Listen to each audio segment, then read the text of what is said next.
a stray cat who finds a home using animal communication.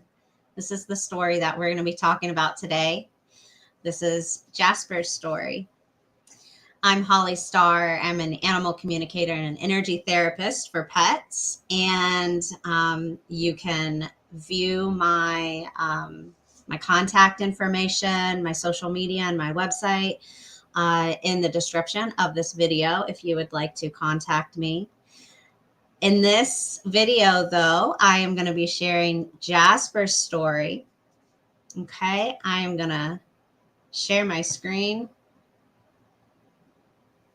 Okay.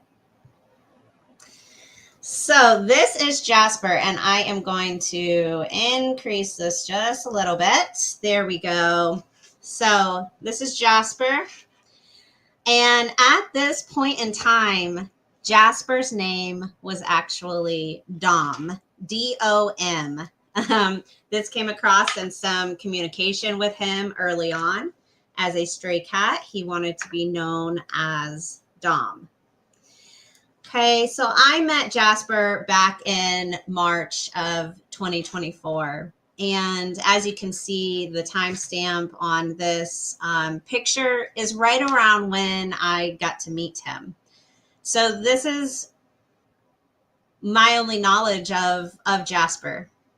He was an outdoor cat, and we started communication. A woman who took care of him as a stray cat. She had been trying to build trust in him, things like that, for about 5 months at that point. And she was able to get some food for him, and but she was wanting to do more for him. She always felt a very strong pull towards him. So she wanted to get him inside. She wanted to get him medical help, all of those things. And she felt a connection with him. She felt like he belongs within our family. Okay, so she continued to care for him. I started working with her other 4 cats that lived in the house with her and her family. And through those sessions, we ended up starting to work with Jasper, again, Dom at that time. And we were able to learn about Dom's past experiences. He talked about how he had lived in a house and what happened to come into this stray cat period of time in his life. Okay, so we got some understanding about that. We got some feeling of, yes, I'm kind of checking this thing out, what it's like to live outside. You know, the situation that he was in his previous home, it was a little bit boring for him. He was lonely a lot of the time. He didn't have a lot of interaction. So once he became an outdoor stray cat, he kind of wanted to try it out, to try and figure it out. So a lot of his earlier messages on wanting to receive help and come inside and those kinds of things, he simply said, you know, I'm going to continue to observe her and build my trust in her.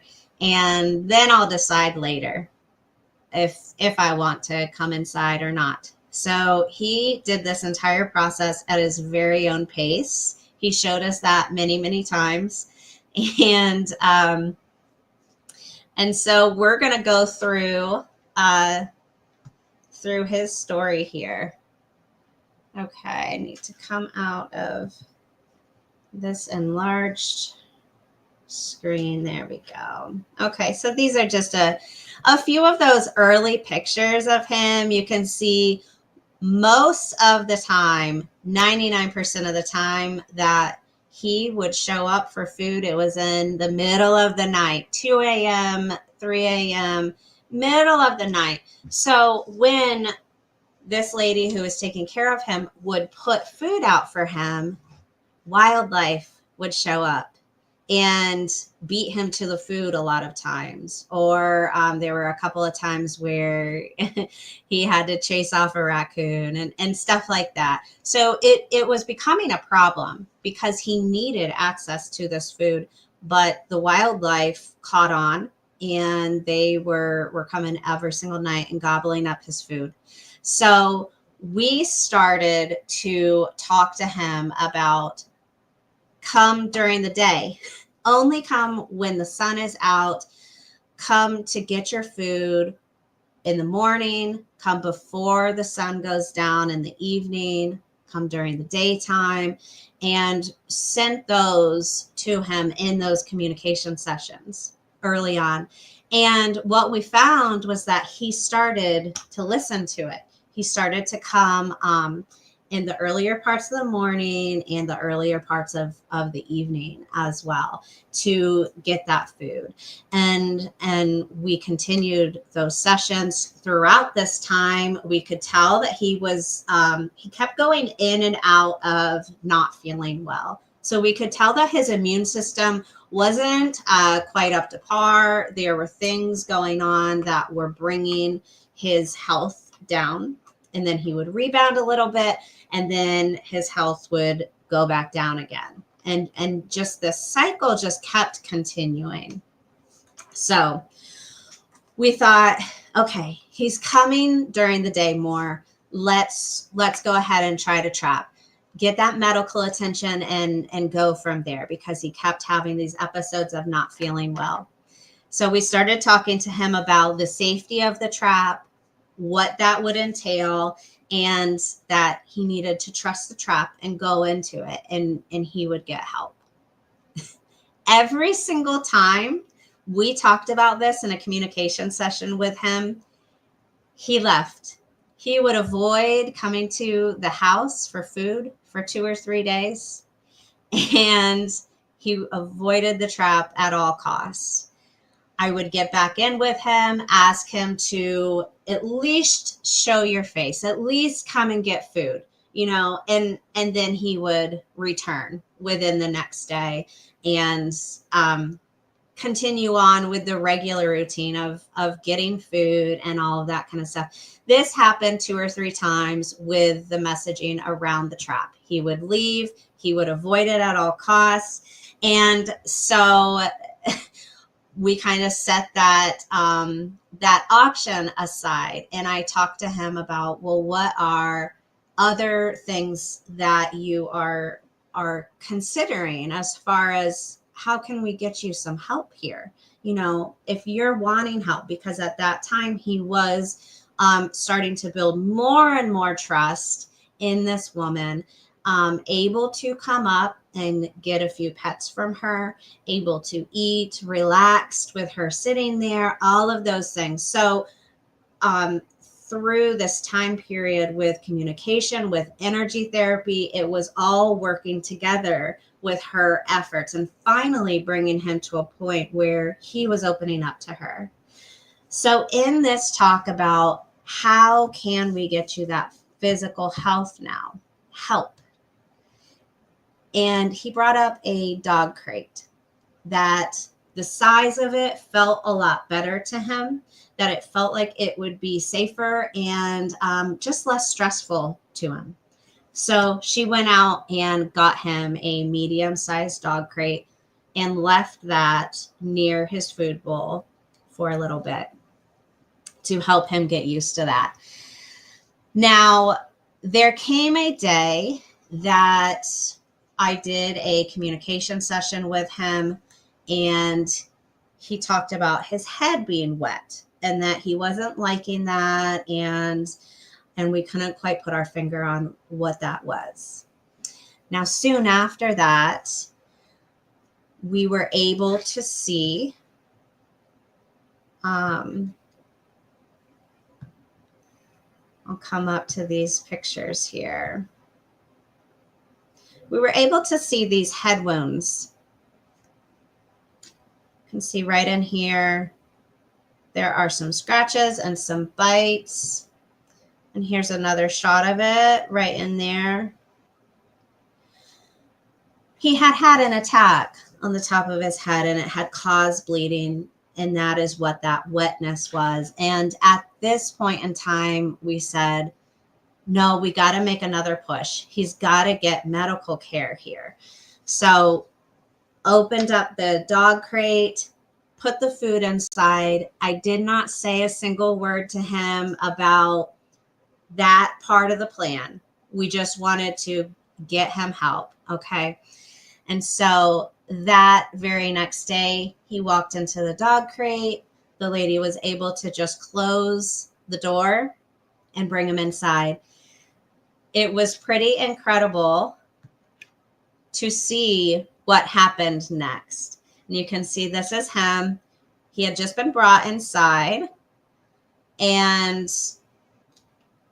he's already starting to relax. He came inside. He was moved in the crate, very calm, no hissing, snarling, trying to bite, nothing like that.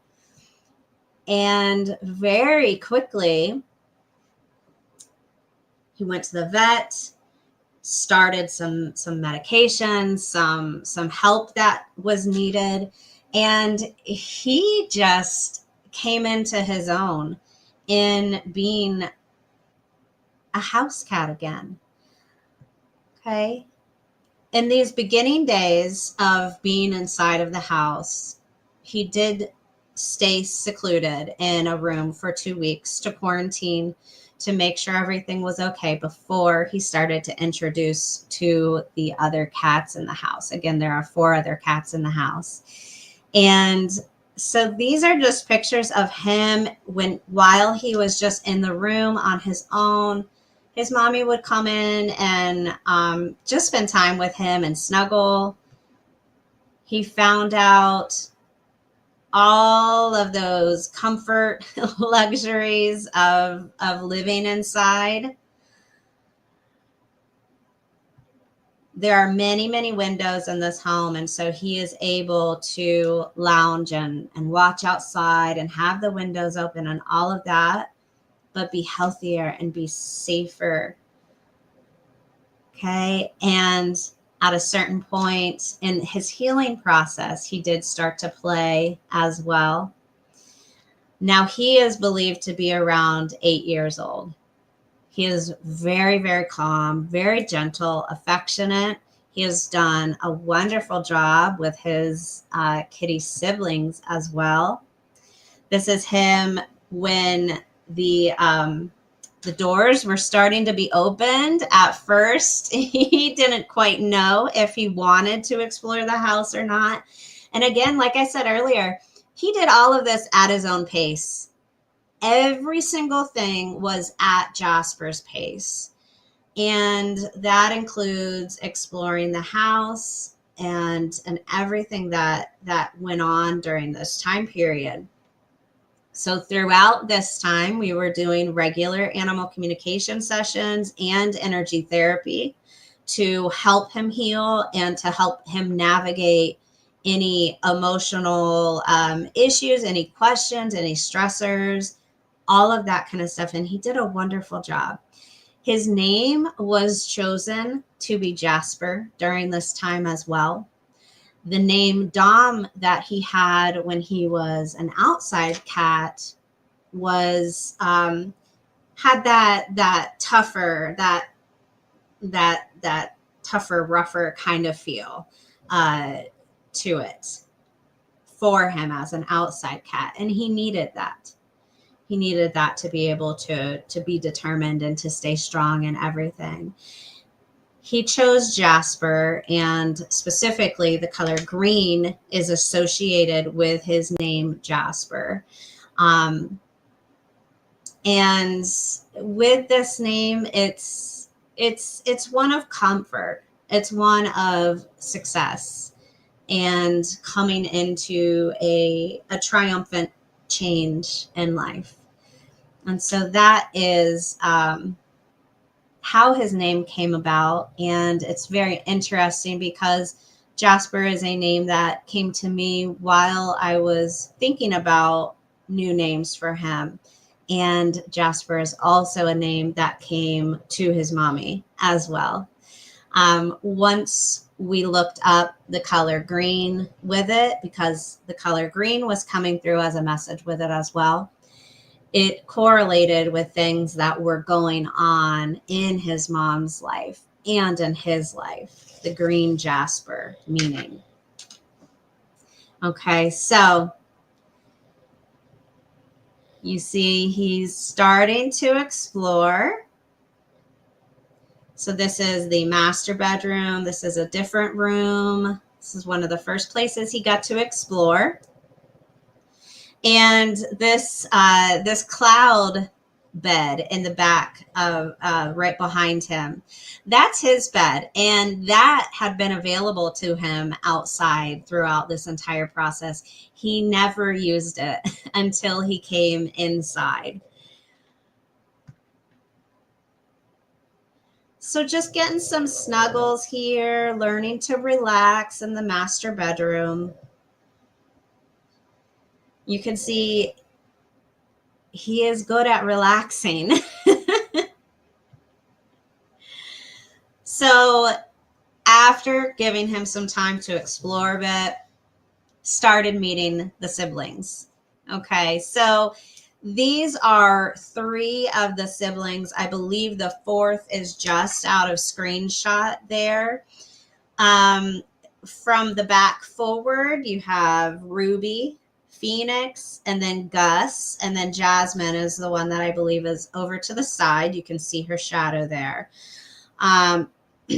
Now you can see that Gus has a hiss going on, and at this present time, we are still continuing to work with Gus to fully accept Jasper and to let that guard down.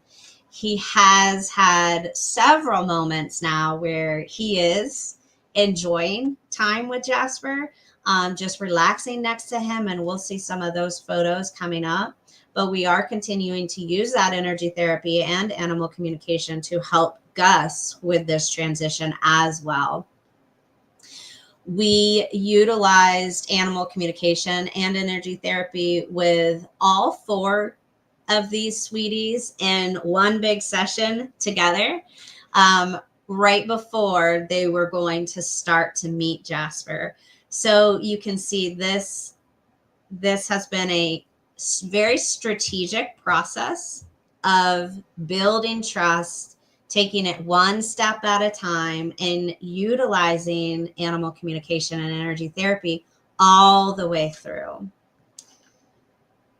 Okay, so this is, it looks like Ruby getting to meet Jasper for one of the first times, and it looks like they're kind of playing together as well with that rainbow string. And this is either Jasmine or Gus sniffing as Jasper lays on the bed.